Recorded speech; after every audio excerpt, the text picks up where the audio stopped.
Sot,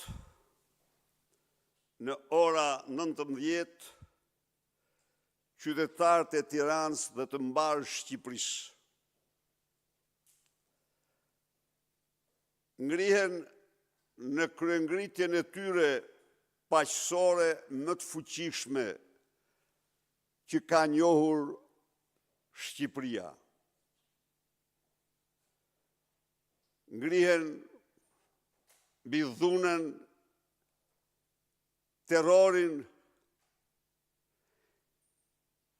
e regjimit, e klanave të drogës, e policisë politike të patronazhistëve, kërcënimeve të tyre. Ngrihen për të mbrojtur interesat më jetike të vehtat të qytetarëve shqiptar.